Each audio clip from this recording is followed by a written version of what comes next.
예, 오늘 우리가 함께 살펴볼 시편은 시편 14편이 되겠습니다. 예, 시편 14편을 다 펴주시길 바랍니다.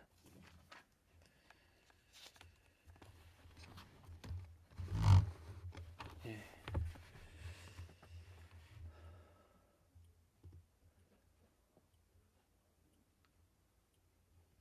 네, 14편 제가 봉독하도록 하겠습니다.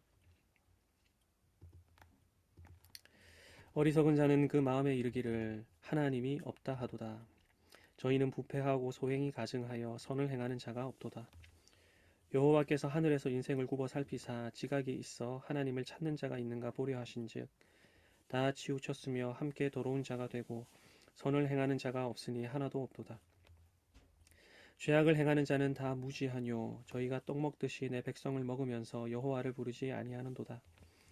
저희가 거기서 두려워하고 두려워하였으니 하나님이 의인의 세대에 계심이로다. 너희가 가난한 자의 경영을 부끄럽게 하나 오직 여호와는 그 피난처가 되시도다. 이스라엘의 구원이 시온에서 나오기를 원하도다. 여호와께서 그 백성의 포로된 것을 돌이키실 때에 야곱이 즐거워하고 이스라엘이 기뻐하리로다. 아멘. 우리는 주일 설교에서 엘리의 두 아들들의 행실에 대해서 주목해 보았습니다. 성경이 그들에 대해서 소개하는 것은 세 가지였죠. 여러분 기억이 나십니까? 예, 첫 번째로 그들은 불량자라, 예, 벨리알의 아들들이라 그랬고요. 그리고 두 번째는 그들이 하나님을 알지 못한다 하는 것이었고, 그리고 마지막은 그들이 여호와의 제사를 멸시했다 하는 것이었습니다. 시편 14편을 우리가 다 같이 읽어봤는데요. 이 시편 14편을 읽어보면 다윗이 혹시 엘리의 두 아들들의 소행을 본 적이 있었나 싶을 만큼 이 홈리와 비느하스의 소행을 이 시편에서 묘사하고 있는 것 같습니다. 연대기적으로 보면 다윗이 이 홈리와 비느하스보다는 훨씬 더 뒤에 태어난 인물이시요. 그래서 이 시를 다윗이 쓸 때는 물론 다른 인물들을 염두에 두고 썼겠지만은 이 시편이 알려주는 이 어리석은 자의 모습은 시대마다 공통된 모습이 아닌가 그런 생각이 듭니다. 오늘날에도 행실이 부패하고 소행이 가증하고 또 선을 행하지 않는 이들이 교회 안과 밖으로 있습니다. 참, 이 교회 안팎에 이런 이들이 있다는 말을 사용하는 것이 참 조심스럽습니다. 왜냐하면 이런 말을 들으면 우리 중에 누가 그런 사람인가 이렇게 눈을 흘겨보게끔 만들 것만 같고 또 이런 말이 성장하는 어린 교회 같은 우리 교회를 잘하는 거를 막는 말이 될까봐 사용하기가 좀 꺼려지긴 합니다. 그런데요, 할례 받은 언약 백성 안에 한나 같은 의인이 있었는가 하면 또 엘리의 두 아들들이나 그의 사환이나 기브아의 비류와 같은 이들도 있지 않았습니까? 오늘날 세례의 표를 얻고 성도라 불리는 우리 안에서도 얼마든지 이런 일이 일어날 수 있음을 우리가 알아야 하겠습니다. 모든 성경에는요, 교훈만 있는 것이 아니고 책망도 있고 바르게 함과 또 의로 교육하는 것도 있죠. 또 바울이 디모데에게 말을 할 때에 범사의 오래 참음과 가르침으로 경책하고 경계하도록 하라 말씀을 했기 때문에 우리는 말씀을 통해서 또 스스로 돌아보고 경계하는 일을 게을리 해서는 안 되겠습니다. 오늘 시편 14편을 우리가 읽었는데요. 오늘 시편은 크게 세 부분으로 나눠볼 수 있겠습니다. 먼저는 1절부터 3절이 되겠고요. 그리고 4절부터 6절, 그리고 마지막으로 7절이 되겠는데요. 우리가 1절부터 먼저 한번 살펴보도록 하겠습니다. 1절 다 같이 한번 읽어볼까요? 시작. 어리석은 자는 그 마음에 이르기를 하나님이 없다 하도다. 저희는 부패하고 소행이 가증하여 선을 행하는 자가 없도다. 어리석은 자는 그 마음에 이르기를 하나님이 없다 하도다 그랬습니다. 어, 여러분 1절을 이렇게 읽으시면서 지난 설교를 바탕으로 이 어리석은 자가 누군가 떠올려 볼 때에 누가 생각이 나십니까? 저는 1차적으로 엘리의 두 아들들이 떠오릅니다. 또 기브아의 지도자들이었던 기브아의 비류들도 생각이 나고요. 또 아비가일의 남편이었던 나발도 또 이세벨의 사주로 거짓 증언을 했던 두 증인도 떠오릅니다. 사실은 이세벨이나 아합도 이런 부류의 사람들이었고요. 또 다윗을 죽이려고 했던 사울이나 그의 부하들도, 또 엘리의 두 아들들만 아니라 그의 사환들도 어리석은 자들이라 할 수가 있겠죠. 이들은 1절이 말하는 바대로 부패하고 소행이 가증하고 선을 행하지 않는 자들입니다. 참 재미나게도 이 1절에 어리석은 자라는 단어를 원어로 하면요, 나발이라는 말입니다. 여러분, 나발 기억나시죠? 예, 나발이 딱 어리석은 자의 소행대로 했었거든요. 다윗의 선을 악으로 갚고 하나님이 세운 메시아 다윗을 대적했습니다. 지금 1절에 나오는 이 어리석은 자로 표현되는 나발이 아비가일의 남편을 말하는 그 나발은 아니겠지만, 다윗을 대적했던 나발의 모습은요, 1절이 말하고 있는 이 어리석은 자의 모습과 다르지가 않습니다.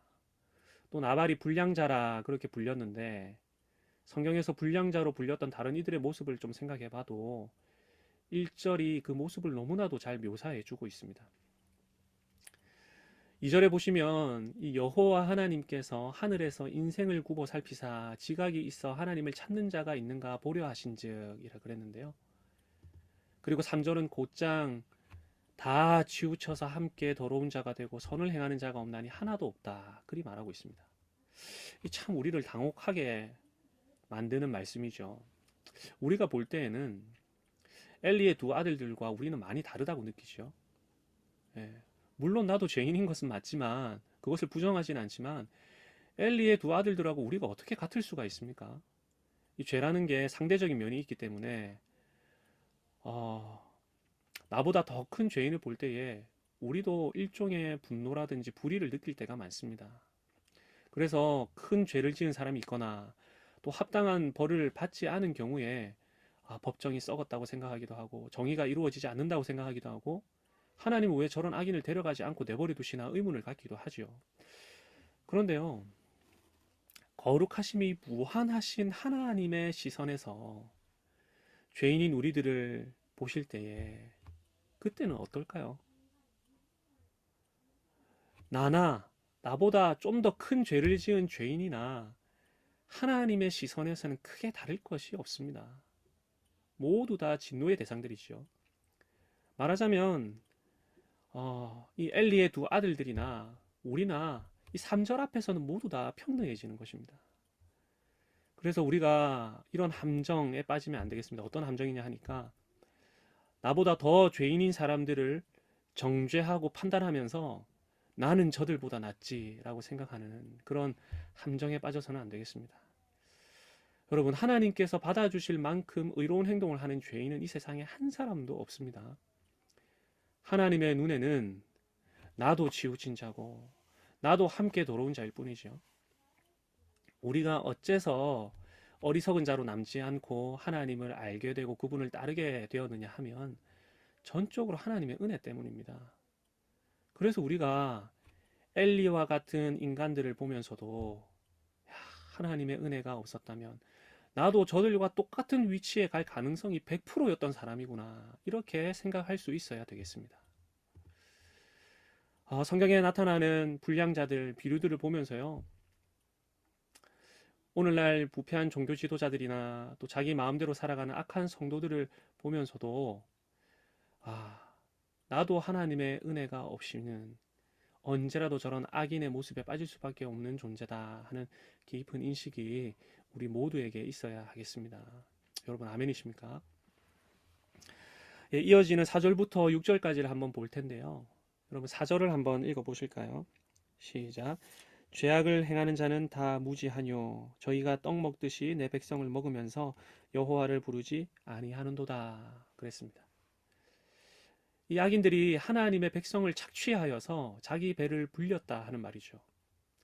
여러분, 성경의 역사를 보면 우리가 주일 설교 때 살펴봤던 그 엘리의 두 아들들만이 아니라 그들과 똑같이 백성을 착취하고 배를 불렸던 이들이 많이 나옵니다. 에스겔 34장 2절 3절 이런 데를 보시면 이스라엘의 목자들로 불리는 지도자들 역시 똑같았습니다. 인자야, 너는 이스라엘 목자들을 쳐서 예언하라. 그들 곧 목자들에게 예언하여 이르기를, 주 여호와의 말씀에 자기만 먹이는 이스라엘 목자들은 화 있을진저 목자들이 양의 무리를 먹이는 것이 마땅치 아니하냐? 너희가 살찐 양을 잡아 그 기름을 먹으며 그 털을 입되 양의 무리는 먹이지 아니하는도다 그랬죠. 여러분 미가서 3장 1절부터 3절에도 보면요 이렇게 말합니다. 내가 또 이르노니 야곱의 두령들과 이스라엘 족속의 치리자들아 청컨대 들으라. 공의는 너희의 알 것이 아니냐. 너희가 선을 미워하고 악을 좋아하며 내 백성의 가죽을 벗기고 그 뼈에서 살을 뜯어 그들의 살을 먹으며 그 가죽을 벗기며 그 뼈를 꺾어 다지기를 남비와 속 가운데 담는 고기처럼 하는도다 그랬습니다. 우리가 주일 설교에서 살펴봤지만 여러분 예수님 당시에도 그러했죠. 과부의 두 랩 입어 삼키고 주님께 드림바 되었다고 고르반 해버리면 끝나버리고 그러니까요 하나님의 백성들을 떡 먹듯이 먹고 있는 이들이 누구냐 하니까 언약 백성 안에 있는 지도자들이었습니다. 여러분 이 시편을 쓴 다윗의 경우에서도 볼 수 있듯이 다윗이 이방인에 의해서 고통과 수욕을 당한 것은 그리 많지가 않습니다. 외려 언약 백성 안에 있는 대적들 때문에 능욕을 당한 경우가 압도적으로 많이 있습니다. 자기의 부모는 그를 버렸다 그랬죠. 또 형제 중에 엘리압은 골리앗이 있는 곳으로 찾아온 다윗을 향해서 네 교만함과 완악함을 내가 안다. 네 전쟁 구경하러 왔구나. 그렇게 악한 말을 했습니다. 여러분 엘리압도 다윗이 기름 부음 받아가지고 왕으로 세워지는 장면을 목격한 사람이거든요. 그런데도 그 메시아 다윗을 향해서 그렇게 악담을 하지요. 여러분 나발도 메시아인 다윗을 대적했습니다. 사울도 그를 죽이려고 했습니다. 사울의 신하들도 그를 집요하게 쫓았고요. 시므온도 다윗을 저주했고 아들 압살롬도 아버지의 대적이 되었습니다. 그러니까 말하자면 언약 안에 있는 이들이 메시아를 대적했고 메시아를 따르는 무리들을 대적하고 떡 먹듯이 했던 것이죠. 우리 예수님께서 오셨을 그때에도 예수님의 양떼들인 이 가난한 자, 죄 많은 자들의 그 고혈을 빨아먹고 있던 이들이 누구였느냐 하니까 이스라엘의 종교 지도자들이었습니다. 예수님은 선한 목자하셨지만 그들은 다 사꾼이었죠. 예수님과 함께하는 세리와 죄인들을 보면서 못마땅해 했던 이들이 언약 바깥에 있는 것이 아니라 언약 안에 있었습니다. 그들이 죄악을 행하는 자요. 1절에 말하는 것처럼 하나님이 없다 하는 자요. 어리석은 자들이라 이 말이죠. 그래서요 우리가 이 시편 14편 4절과 같은 말씀 이런 걸 읽을 때요. 이런 말씀을 볼 때에 내 백성을 떡 먹듯이 하는 이들이 이스라엘 외부에 있는 적들일 거야. 그렇게 너무 쉽게 바로 곧장 그리로 가서 생각해서는 안 되겠고요. 외려 언약 백성 안에 있는 이들이다고 기본적으로 생각을 해야 되겠습니다. 사실은 이런 악한 자들, 어리석은 자들이 언약 안과 밖으로 다 있는 것은 사실인데요. 신약 성경, 여러분 사복음서 이런 거 보시면 모두 다 언약 백성들에 대한 심판이에요. 신약이 다 그렇습니다. 이스라엘에 대한 심판을 먼저 선언하십니다. 옛 언약 백성에 대한 심판이 신약이라서 새 언약 백성인 이방인에게 신약 성경이 구원이 되는 책이거든요. 그러니까 신약 성경이 심판의 메시지가 담겨 있고 그 옛 언약 백성이 이 심판을 받아들이지 않기 때문에 그 구원이 이방인에게로 흘러가는 것입니다. 하나님께서 특별히 엘리와 엘리의 두 아들들에게 제사장의 직무를 맡기셨죠.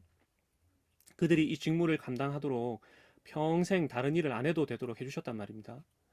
주의 성도들, 주의 양떼들 먹이라고 그 자리에 세워두고 필요한 사례도 받게 해주시고 그들로 인해서 먹고 살 수 있게 해주셨는데 양떼를 치기는커녕 되려 그 양들을 잡아먹고 있었던 것이죠. 말씀을 가르치기는커녕 말씀으로 살려고 하는 자도 그리 못 살도록 만들었습니다. 우리 다음번 강의에서 살펴보게 될 텐데요. 회막에서 수종드는 여인들과 동침도 하고요. 완전 그 삶이 엉망이었습니다. 하나님의 양떼들을 잡아먹었던 것이죠. 그래서 이 4절 말미에 보면 여호와를 부르지 아니하는도다 그랬습니다. 여러분 성경에서 여호와를 부른다 하는 것은요. 하나님을 예배한다 하는 또 다른 표현이거든요. 그래서 셋이 여호와의 이름을 불렀고 아브라함이 여호와를 불렀지요. 그런데 이 어리석은 자들은 하나님을 부르지 않는 자들입니다. 언약 안에 들어와 있는 자들이지만 하나님을 예배하지 않는 자들이죠. 여러분 5절에 한번 보시면요. 저희가 거기서 두려워하고 두려워하였으니 하나님이 의인의 세대에 계심이로다 그랬습니다. 여기서 의인의 세대라는 것은 의인의 회중이라고 볼 수 있고요. 저희가 거기서 두려워하고 두려워했다 그랬는데요. 여러분 지금 이 5절이 말하고 있는 이 거기가 어디겠습니까? 우리가 4절과 연결해서 이어서 생각을 해보자면 저희가 내 백성을 떡 먹듯이 먹던 자리입니다. 예. 내 백성을 떡 먹듯이 먹던 자리, 거기서 두려워하게 될 것이다 하는 말이죠. 우리가 이런 구절을 읽을 때도요, 그저 막연하게 두루뭉술하게 거기가 뭐 거기겠지 이렇게 생각할 게 아니라 구체적으로 한번 생각해 볼 수 있어야 되겠습니다. 여러분 이제는 성경 66권이 우리에게 완전한 계시로 주어져 있지 않습니까? 그래서 이 시편은 1차적으로 예수님께로부터 성취된 것이란 말이죠. 그래서 거기서 두려워한다 할 때에 거기가 어디겠느냐, 우리가 구체적으로 한번 생각해 볼 수 있겠습니다. 그래서 거기가 어디냐 하면 바로 성전이 있는 예루살렘이라 할 수가 있습니다. 우리가 7절에 보면요, 이스라엘의 구원이 시온에서 나오기를 원한다 그랬거든요. 여러분 시온이 어디입니까? 시온이 예루살렘에 있는 그곳입니다. 여호와께서 그 백성의 포로된 것을 돌이키실 때에 야곱이 즐거워하고 이스라엘이 기뻐하리로다 그랬습니다. 구원이 시온에서 나온다 그랬죠. 그리고 백성의 포로된 것을 돌이킨다 그랬습니다. 자, 이게 지금 포로 귀환에 대한 이야기인데요. 종에서 구원해 주시겠다 하는 이야기인데 이것도 딱 보고 너무 쉽게 이건 지리적인 바벨론을 이야기하는 모양이다, 이렇게 생각해서는 안 되겠습니다. 여러분 지리적인 바벨론 그 위치가 어디입니까? 북쪽에 그 비옥한 초승달 지대에 디그리스 강과 유프라테스 강이 만나는 그 하류에 있는, 옛날로 치면 갈대아 우르 지역, 신흥 바벨론 지역이 그 지리적인 바벨론 아닙니까? 거기로부터 귀환이다 이렇게 바로 생각해서는 안 되고 예루살렘에서부터, 시온에서부터 구원이 이루어진다, 여기에서부터 포로 귀환이 시작된다라는 생각을 할 수가 있어야 됩니다. 예. 여러분 예루살렘, 시온 성이 있는 그 예루살렘이 어디냐 하면 부패한 종교 지도자들이 하나님의 백성들을 떡 먹듯이 먹던 장소였습니다. 여러분 이해가 되십니까? 여러분 구원이 유대인에게서부터 시작된다 그랬습니다. 시온에서부터 구원이 이루어집니다. 예루살렘부터 사마리아, 유대와 사마리아 땅끝까지 이루어지죠. 말하자면 유대 예루살렘이 하나님의 백성들이 포로로 잡혀 있는 곳이고 어리석은 자들이 떡 먹듯이 내 백성을 먹고 있는 장소라 이 말입니다. 여러분 이스라엘이 포로로 잡혀 있다가 탈출했던 곳, 1차적으로는 애굽을 생각해 볼 수 있죠. 그런데 성경은요 참 특이하게도 이스라엘 땅이 애굽처럼 되었다 이렇게 설명을 많이 해줍니다. 그래서 예수님이 태어나셨을 때도 보면요, 애굽에서 바로가 하고 있는 일을 헤롯이 그대로 하고 있죠. 뭘 보여주는 거 하니까 이스라엘이 애굽과 같은 곳이 되었다 하는 것을 보여주는 것입니다. 그런 말씀이 성경에 많이 나오는데요. 누가복음 9장 31절에도 보면 예수님이 이렇게 말씀하십니다. 영광 중에 나타나서 장차 예수께서 예루살렘에서 별세하실 것을 말씀하실세 그랬습니다. 변화산에서 모세와 엘리야가 나와서 예수님과 대화를 하다가 예수님이 하신 말씀이거든요.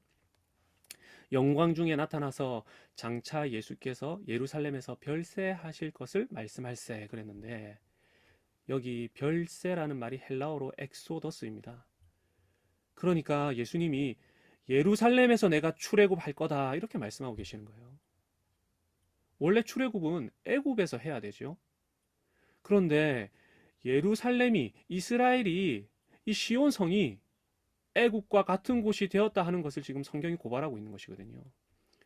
그래서 요한계시록 11장 8절에도 보면 저희 시체가 큰 성길에 있으리니 그 성은 영적으로 하면 소돔이라고도 하고 영적으로 하면 애굽이라고도 하니 곧 저희 주께서 십자가에 못 박히신 곳이라 이랬습니다. 여러분, 주께서 십자가에 못 박히신 곳이 어디죠? 예루살렘입니다. 그런데 이 계시록은 그 예루살렘을 가리켜서 영적으로 애굽이라고 하니 이렇게 말해주고 있습니다. 그러니까 이스라엘이, 예수님 당대의 이스라엘이 애국과 같은 곳이 된 것이고 바벨론과 같은 곳이 되어버린 것이죠. 그래서 예수님께서 이루실 새로운 포로기환, 새로운 출애굽, 새로운 구원이라는 것은 영적으로 애굽처럼 되어버린, 소돔과 바벨론처럼 되어버린 예루살렘, 이스라엘에서부터 탈출하는 것으로부터 시작이 되는 것입니다. 주님의 십자가상에서 죽음으로, 주님이 십자가에서 죽으심으로 구원이 시작되는 것이죠. 이스라엘에서부터. 그래서 여러분 보시면 애굽에 흑암이 가득했을 때 장자 대신에 어린 양이 딱 죽음으로 출애굽이 이루어지죠. 우리 예수님이 영적으로 애굽이라 하는 이 이스라엘에서 십자가에 못 박히셨을 때 과거 애굽에서 3일간 흑암이 임했던 것처럼 예수님이 죽으실 때 3시간 동안 흑암이 임하고 그분이 죽으심으로 말미암아 죄의 포로귀환이 이루어지는 것입니다. 그곳이 바로 옛 언약 백성의 땅인 이스라엘이라 이 말입니다.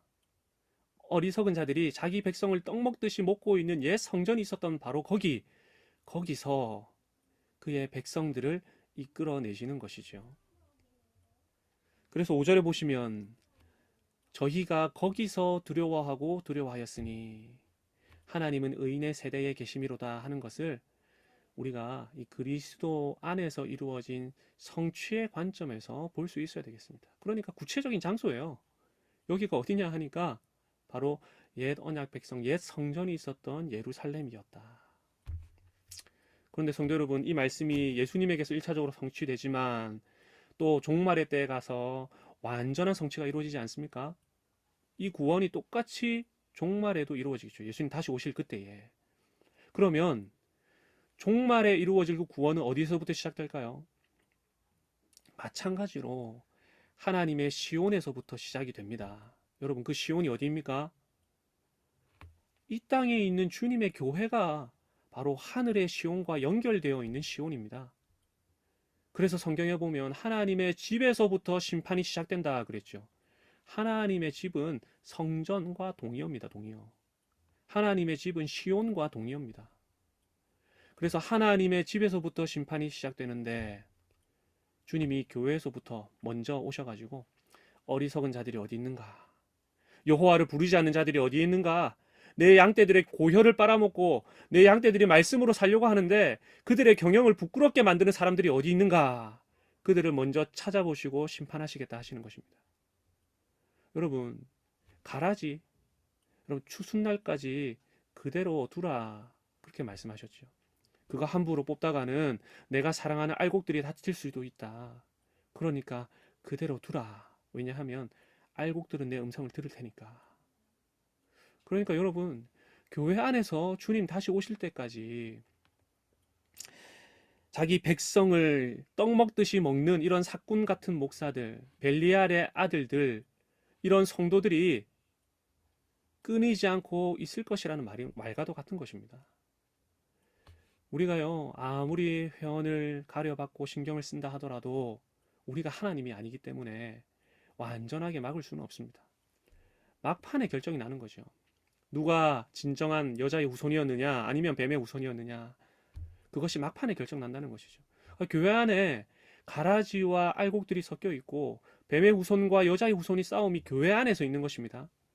우리가 이 사실을 결코 잊어버려서는 안 됩니다. 제가 시작하면서도 말씀을 드렸는데요, 언약 백성 안에 대적이 있다 하는 말을 드리는 거 참 조심스럽다 그랬죠. 그러나 이게 사실입니다. 누가 하나님의 대적인가 우리가 눈 흘겨가면서 볼 필요는 절대 없지만 우리가 이 사실을 잊어서도 안 되겠고, 그것보다 더 중요한 것은 무엇이냐 하면 우리가 정말 신경 써야 될 것이 하나가 있습니다. 그것이 뭐냐? 내가 어리석은 자가 아니라 지각이 있는 사람이 되어야 되는 것이고, 내가 더러운 자가 아니라 하나님의 백성이 되는 걸 신경 써야 되는 것이고, 내가 주의 백성의 고혈을 빨아먹는 그런 악한 자가 아니라 하나님이 보시기에 찾으시는, 하나님의 이름을 부르는 그런 자가 되어야 되는 것이죠. 우리가 가라지보다 알곡되기를 힘쓰는 것을 신경 써야 되는 것입니다. 여러분 6절에 한번 보십시오. 여러분 6절에 보시면 너희가 가난한 자의 경영을 부끄럽게 하나 그랬습니다. 가난한 자의 경영을 부끄럽게 만든다. 여러분 여기서 가난한 사람들은요, 5절에서 말하고 있는 의인들을 가리키는 것이고 4절에서 말하는 하나님의 백성들을 가리키는 것인데요. 왜 이들이 가난한 자라고 불리느냐 하면, 여러분 의지할 대상이 하나님밖에 없다는 것을 표현해 주는 거예요. 여러분 성경에서 가난한 자, 궁핍한 자, 의지할 대상이 하나님밖에 없거든요. 말하자면 하나님만을 의지하고 그분의 말씀을 따르는 것을 가난하다라는 것으로 표현하고 있다 이 말입니다. 그래서 심령이 가난한 자는 복이 있다 그랬습니다. 그러니까 교회 안에서 하나님의 방식으로 하나님의 말씀을 따라서 세상의 유혹을 이겨내며 살아가려는 가난한 자들이 있는데, 이 어리석은 자들은 이 가난한 자들의 삶의 방식, 하나님의 말씀대로 따라가려는 이 삶의 경영들을 부끄럽게 만드는 것입니다. 야, 너 그렇게 사는 게 지혜롭다 생각하냐?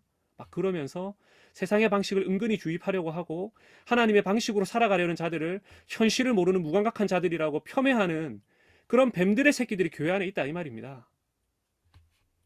그러나 오직 여호와는 그의 피난처가 되신다 그랬습니다. 여러분 1절에 나오는 이 어리석은 자, 제가 원어로 하면 나발이라 그랬는데요. 여러분 나발 같은 자 한번 생각해 보십시오. 이 세상의 관점에서 보자면요, 이들을 어리석다 할 수 있을까요? 다윗에게 호의를 베풀지 않았던 나발, 그 엄청난 거부였습니다. 나발을 생각하면 그 왕의 잔치에 버금갈 정도로 큰 잔치를 집에서 열 수 있는 능력이 있었고요. 그에게는 부리는 종도 있었고 목자도 있었고 양도 2,000마리고 염소도 1,000마리가 있었습니다. 세상으로 보자면 거부이고 크게 성공한 사람이죠. 그런데 그를 향해서 성경은 뭐라 말하느냐? 어리석은 사람이라. 그의 이름은 나발이라. 그는 불량자라. 벨리알의 아들이라. 그리 말했단 말입니다. 하나님을 모르니까. 누가복음 12장에도 보면요, 우리 예수님이 비유로 한 부자를 말씀하시지요. 이 사람이 농사도 잘 짓고 일꾼도 너무 잘 관리하고 이래서 재산이 막 늘어났단 말입니다. 곡간을 더 크게 짓고 미래를 대비할 만큼 나름대로 사업 수완도 좋고 지혜가 있는 사람입니다. 세상적으로 보자면. 그런데 이 사람을 가리켜서 어리석은 자여, 오늘 밤에 네 영혼을 도로 찾으리니 그러면 네 예비한 것이 네 것이 되겠느냐. 하나님은 이 사람을 가리켜서 어리석은 사람이라 그래 말하고 계시고요. 우리 예수님의 평가는 자기 재물에 대해서는 부요하지만 하나님에 대해서는 부요치 못한 자라 그랬습니다. 오늘 본문 6절의 말씀으로 이야기를 하자면, 여호와만을 피난처로 삼으려는 사람을 부끄럽게 만들면서 자기 나름대로는 피난처를 만들려는 사람이라 생각할 수 있겠는데요. 우리는요, 오직 여호와만을 피난처로 삼고 있으니 누가 더 지혜로운 사람이고 누가 어리석은 사람입니까? 성도 여러분, 오직 여호와만 피난처 되시는 분들이 되시기를 바랍니다. 여러분 아멘이십니까? 우리가 신자들도 사업을 잘 해야죠. 돈도 많이 벌어야 됩니다. 그래가지고 하나님의 영광을 위해서 잘 써야죠. 그런데 우리의 피난처, 우리의 목적지, 또 우리의 피난처는 그것이 아니라 하나님입니다. 그걸 잊어버리는 순간에 바로 어리석은 자가 되는 것이죠. 그래서 사업하시는 분들도 돈 많이 버셔가지고 하나님의 영광을 위해서 잘 사용하시기를 바랍니다. 그리고 역으로 하나님에 대해서는 내가 언제나 목마릅니다. 내가 언제나 주님 앞에서는 가난한 거지와 같습니다 하는 마음으로 주님도 알기를 원합니다. 그렇게 사실 수 있으시기를 바랍니다. 그래야지 하나님에 대하여 부요한 자가 될 수가 있습니다. 예, 오늘 조금 두서가 없긴 했지만 오늘 14편, 시편 14편 가지고 말씀을 드렸는데요. 우리가 크게 두 가지만 기억을 하면 좋겠습니다. 먼저는 우리도 하나님의 은혜가 없이는 어리석은 자가 될 수밖에 없는 존재이구나. 엘리의 두 아들들처럼 될 가능성이 100%인 사람들이구나. 그걸 기억하면서 내가 하나님의 은혜로 지금 이 자리에 있는 것이지. 내가 하나님의 은혜로 구원받았지. 내가 앞으로도 그 은혜를 아는 자로 살아야지. 그래서 겸손해야지. 낮아져야지. 나보다 남을 더 낮게 여겨야지. 이렇게 생각하실 수 있으시기를 바랍니다. 우리보다 악한 사람들 보면 손가락질 하면서 내가 저 사람보다 낫다 하는 이런 착각에 빠져 사는 것이 아니라 내가 언제라도 저들과 똑같아질 수 있는 사람이었는데 주의 은혜로 내가 지금 이 자리에 있다 하는 인식을 가질 수 있으시기를 바랍니다. 여러분, 또 한 가지는 교회 안에 어리석은 자들, 탐욕스러운 지도자를 벨리알의 아들들이 얼마든지 생길 수 있고요. 있을 수도 있다는 사실을 우리가 기억해야 되겠습니다. 서로를 향해서 누가 하나님의 대적인가, 누가 어리석인 자인가 이렇게 눈을 흘겨볼 필요는 절대 없지만 나는 하나님 백성이 되기를 힘써야지. 내가 알곡으로 살아야지. 내가 하나님을 알되 힘써 살아야지. 내가 여호와를 더 불러야지. 내가 하나님만을 피난처로 삼아야지 하는 그런 성도님들이 되실 수 있기를 간절히 바랍니다. 여러분, 알곡이 잘 자라면요, 가라지들이 힘을 잃어버립니다. 여러분, 아멘이십니까? 그래서 우리가 이런 생각을 가지고 또 오늘 시편 말씀 기억할 수 있어야 되겠습니다. 지금 우리는 교회 바깥만이 아니라 교회 안에도 하나님이 없다 말하면서 살아가는 이들이 적지 않은 시대를 살아가고 있습니다. 혹시나 이런 태도가 우리 안에 있었다면 지금 이 자리에 속히 회개하시기를 바랍니다. 그리고 그런 삶의 태도를 속히 버리실 수 있기를 간절히 바랍니다. 그리고 반대로 저와 우리 온 성도들은 하나님이 여기 계신다. 하나님이 나와 함께 하시고 하늘에서 지금도 인생을 굽어 살피보고 계시고 그 하나님이 보실 때에 나는 하나님의 백성이다. 우리 광교 장로교회 공동체는 하나님만을 피난처로 삼으며 살아가는 자들이다. 이렇게 고백하실 수 있기를 간절히 바랍니다. 여러분, 아멘이십니까? 예, 우리가 이 말씀 가지고 기도 제목 몇 가지를 가지고 함께 기도하면 좋겠습니다. 예, 먼저 첫 번째로 우리가 함께 기도했으면 좋겠는데요.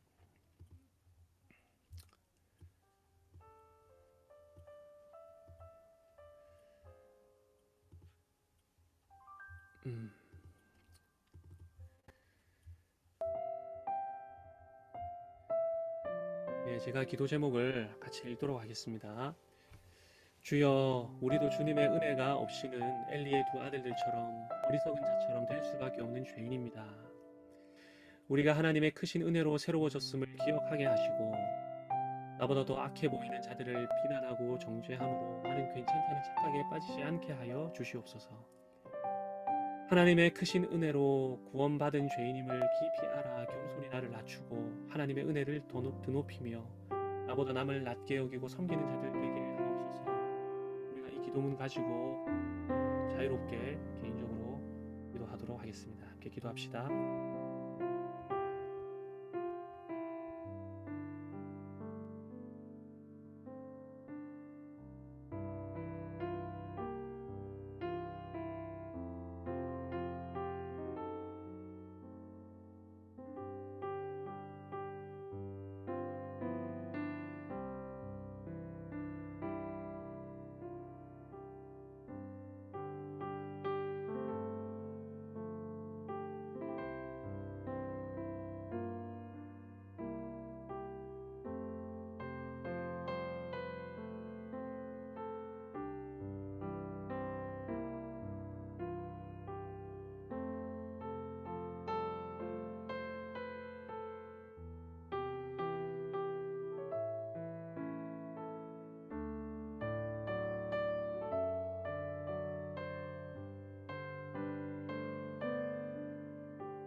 우리 두 번째로 또 함께 기도하도록 하겠습니다. 주여, 오늘날에도 주의 백성을 떡 먹듯이 먹는 악한 자들이 있음을 봅니다. 주님의 몸된 교회 안에 어리석은 자들이 있음을 봅니다. 우리가 그들의 소행에 또한 그들의 유혹에 흔들리지 않게 하시고 그들의 핍박에 실족하거나 넘어지지 않게 하시며 오직 여호와를 피난처 삼아 주께서 시온에서부터 구원을 시작하실 재림의 날을 기다리며 믿음으로 이 땅을 살아가게 하여 주시옵소서. 우리가 이 기도 제목 가지고 기도할 텐데요. 오늘날 공교회 안에, 기독교회 안에, 한국교회 안에 악한 자들 우리가 많이 봅니다. 그러나 그들에게 시선을 빼앗겨서 실족하거나 흔들리거나 넘어지지 말고 오직 여호와를 피난처 삼아서 이 땅 살아갈 수 있게 해달라고, 주님의 구원을 속히 이 땅 가운데 내려 달라고 우리가 함께 기도하면 좋겠습니다. 다 같이 기도합시다.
우리 세 번째로 함께 기도하겠습니다. 나와 우리 교회의 온 성도들이 힘써서 여호와를 알아가게 하옵소서.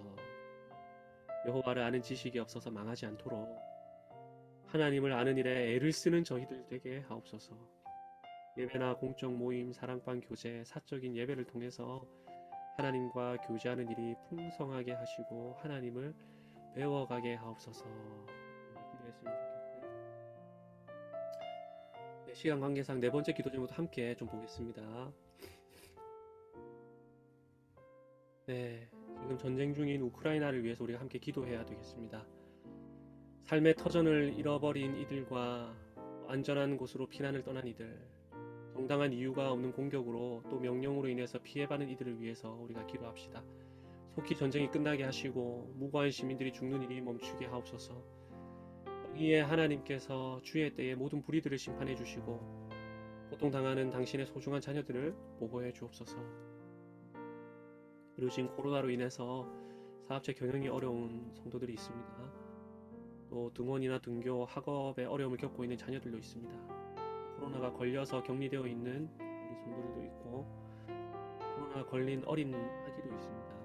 그 아이들 다 기억해서 기도해야 되겠습니다. 그 아이를 위해 코로나로 인한 우리 어려움 겪는 성도들을 위해 하나님을 더 알아가는 데 힘쓰도록 우리가 나시는 대로 마지막으로